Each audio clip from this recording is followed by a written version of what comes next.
22 septembre 2020, le Premier ministre Ahmed Bakayoko échange avec le patronat ivoirien et la Chambre de commerce et d'industrie à la primature. Suivra le 5 octobre une autre rencontre avec les fêtières des PME. Le chef de gouvernement connaît bien le monde des affaires pour avoir été patron d'entreprise avant d'exercer des fonctions gouvernementales. Je suis conscient que si on change, si on arrive à avoir un partenariat qui donne des résultats, ça va changer la face du pays. Si Ahmed Bakayoko mise tant sur le partenariat renforcé, c'est parce qu'il a pleinement conscience du rôle de moteur de la croissance qu'incarne le secteur privé, avec une part de 60% de l'investissement national et plus de 80% des emplois créés. Et pour matérialiser ce partenariat renforcé, il actionne le cadre de concertation État-secteur privé à l'effet d'étudier l'ensemble des préoccupations. Elle se résume entre autres au décaissement des lignes de crédit mises à la disposition des entreprises pour la riposte à la Covid-19, le paiement des crédits d'impôt, de la dette intérieure et de l'accès des entreprises nationales au marché public. Dans ce dialogue bipartite, les hommes d'affaires sont tout de suite impressionnés par l'effet de la méthode AMBAC. Quand vous dites ce que vous voulez, il attend de vous des solutions. Et quand vous proposez des solutions, immédiatement, quand ça va dans son sens, ou quand il trouve que ça peut avoir un impact sur d'abord les PME elles-mêmes, sur la Côte d'Ivoire, sur l'économie, automatiquement, il réagit. Il était spontané. Le Premier ministre nous avait présenté une approche pragmatique et une volonté d'apporter des réponses concrètes aux préoccupations du secteur privé. Pragmatique, homme de résultats, au bout de quelques semaines d'échanges, les lignes commencent à bouger dans le bon sens pour le monde des affaires. La gestion du fonds Covid, il y avait quelques retards, tout, il a dit qu'il en faisait son affaire. Il a donné un coup de fouet, justement, au règlement de ces fonds vis-à-vis des PME, secteur privé, et on est passé très rapidement de 5 milliards en un temps record à 10 milliards. Et ensuite, vers la fin, on était à plus de 25 milliards.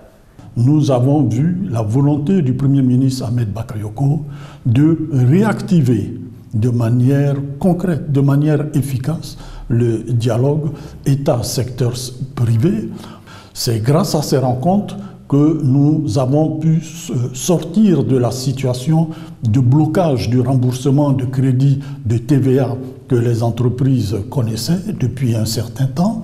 Soucieux de l'amélioration du climat des affaires, Ahmed Bakayoko conduit en parallèle la politique économique du pays. Dans un contexte de récession de l'économie mondiale due à la crise sanitaire, la tâche fut pour le moins aisée, le défi étant de maintenir la dynamique de croissance que connaît le pays depuis 2011. On a confirmé un taux de croissance économique en 2020 de 1,8%. Et nous avons également un niveau d'inflation qui est maîtrisé, qui est en deçà de 3%. Et ça, c'est la norme au niveau de l'UEMOA. Nous avons un niveau d'endettement qui est également maîtrisé à fin décembre 2020. Nous avons un taux d'endettement qui tourne autour de 48%, ce qui est très en deçà de la norme communautaire qui est de 70%. Au niveau de déficit budgétaire, nous avons eu une baisse de recettes et dans le même temps, nous avons un accroissement des dépenses. Cela a entraîné un déficit un peu plus important qui est autour de 5,9%. En plus de la récession évitée, le gouvernement d'Ahmed Bakayoko engage une levée de fonds sur les marchés financiers internationaux à travers 2 émissions d'eurobonds réussies. Ce sont des opérations qui sont soldées par des résultats exceptionnels parce que nous avons eu des taux vraiment considérés comme inédits au niveau du continent africain. Pour la première levée du mois de novembre, nous avons obtenu un taux de 5%. Pour la deuxième levée au mois de janvier, c'était 4,3%, ce qui montre quand même que nous avons un crédit important auprès des investisseurs internationaux. Après l'élection présidentielle et les législatives, le chef du gouvernement prévoyait de se focaliser sur les questions économiques, notamment l'essor du secteur privé national. Nous avons abordé avec lui les principaux chantiers sur lesquels donc, nous souhaitons connaître des avancées avec le gouvernement. Il s'agit du chantier de la promotion des champions nationaux. Il s'agit du chantier de la transformation structurelle de notre pays par l'industrialisation. Il s'agit de la question de la dette intérieure et donc sur ces grands dossiers, nous avions pris rendez-vous avec le Premier ministre. Nous avons avec lui de grands projets, l'entrepreneuriat pour tous. C'est un programme que nous étions en train de regarder. La problématique du rayonnement des PME ivoiriennes dans la sous-région.